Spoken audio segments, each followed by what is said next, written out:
So it sounds like Ashley already kind of described some of the LNT principles and what we are going to be learning about, but I wanted to focus on just what the first LNT principle is, and that is planning ahead and being prepared. So first off, I want you to think you can either talk through this with somebody who's at home with you, or you can just think about it on your own. I would like you to think about, why do we need to make a plan? What should be in our plan? So you can pause it if you need a little bit more time, but I want you to think through that. And I'm going to go over what we should have in our plan.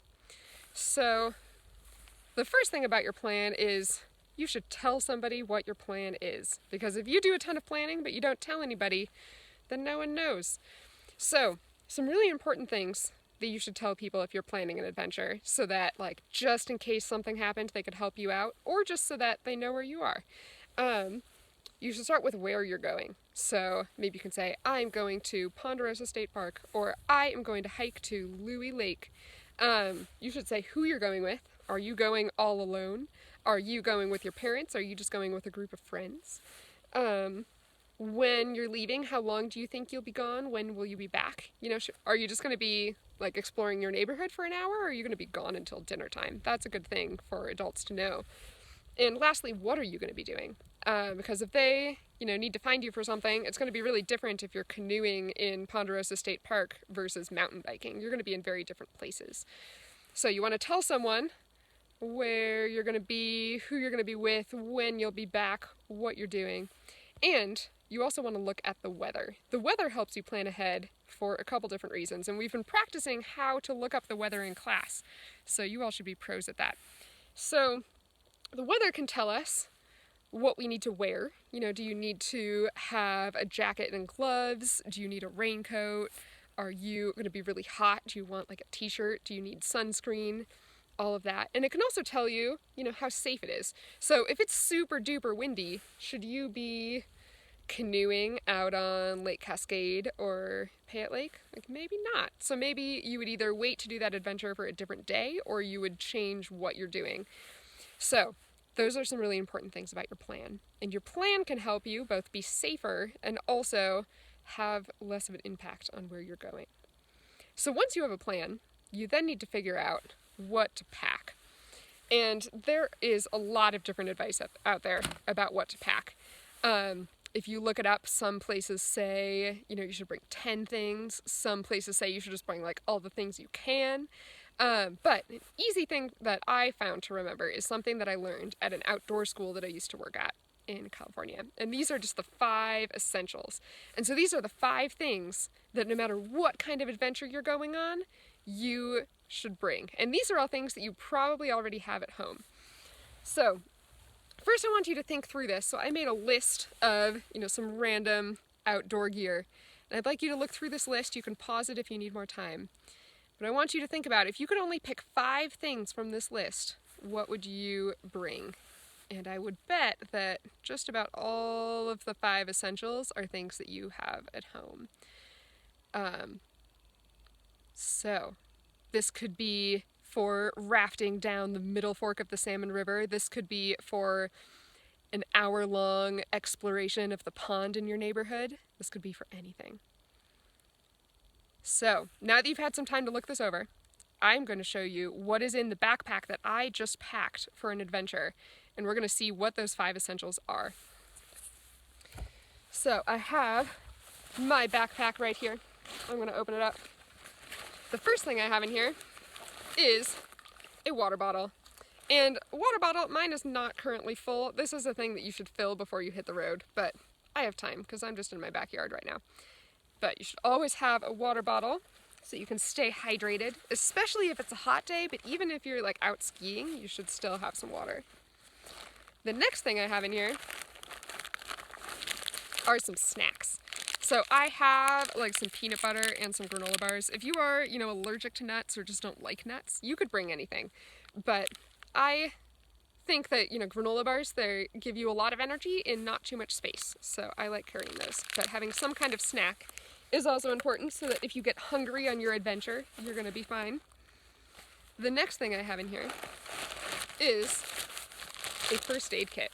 And so my first aid kit is probably bigger than yours would be, but even if you just grabbed a handful of Band-Aids from, like the cupboard under your sink or wherever you keep them at home, that would be a really good start.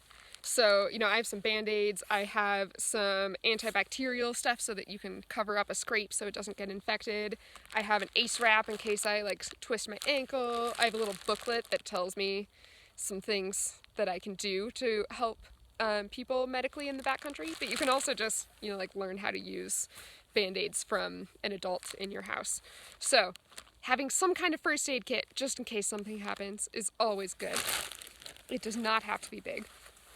And so let's see, I'm going to circle what I've pulled out so far, and then I'd like you to be thinking about what are the other things I'm going to pull out of there.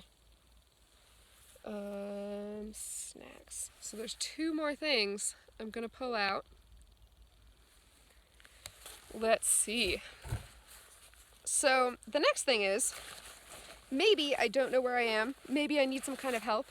And, my cell phone might not work if I'm really out in the woods. And if I just yell forever and ever, I might lose my voice and it won't be as loud. But if you bring something like a whistle, then you can make a lot more noise. So if I blow a whistle like that, that made my ears ring. That was really, really loud. And that is something that I'm never going to lose my voice, so I could blow this whistle forever. If you ever really need help, a universal symbol, so this is like anywhere in the world you can do this, universal symbol for needing help is to blow your whistle 3 times. And I'm not going to do that right now because I don't want my neighbors to run after me, but this is a good thing to have. And the last thing, I bet you're not going to guess what it is. It's kind of a funny one when I first learned this, but it is useful. The last thing is a trash bag.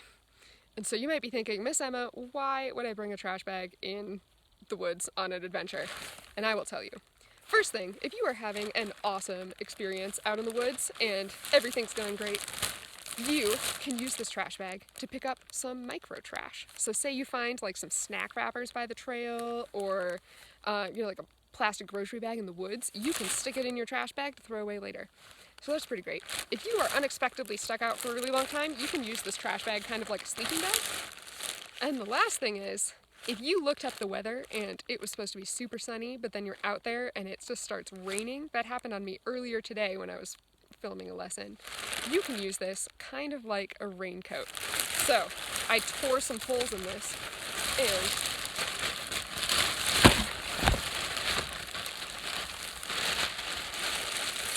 you just slip it over your head. Now I am totally waterproof and ready to go, and I can get back to my car, back to my house, or just hunker down under a tree and be totally dry and a bit warmer. So I'm going to take this off. So those are kind of the 5 basic essentials. We have water, snacks, a first aid kit, a trash bag, and a whistle. So those are the things. There are a lot of other things on here that can be useful, but these 5 essentials are you have a small backpack, you don't want to carry much weight, you think you're only going to be out for an hour. These are some good things to have. If you are going to be out overnight, maybe you do want the tent and sleeping bag. I would say definitely a sleeping bag if you're going to be out overnight. So, those are things to keep in mind.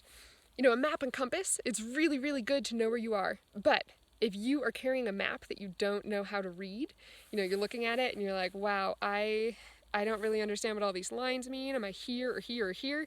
If that's what you're thinking when you're looking at your map, it's not going to be that helpful for having you find your way. And so this is probably the 6th essential thing. Some other important things, a cell phone, really great. Maybe not all of you have one yet. So, and also maybe it just doesn't work where you are. And so a cell phone is useful, but not one of the 5 top essentials. And other things, so matches. We always think if you are out in the woods, you're really cold, something happens, you can light a fire to be warm. And while that is true, I want you to think about what are some natural disasters that we get around here a lot, especially in the summer and fall. We get a lot of forest fires, right? And so a lot of those forest fires are started by people who make a campfire and either don't put it out right or it gets kind of out of control. And so matches can be really useful, but you really have to know how to use them.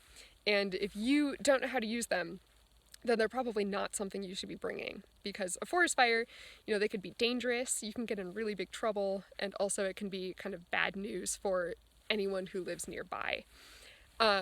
So those are just some other things to keep in mind. But if you have space in your backpack and you know how to use some of these other things, like, totally bring them. Why not?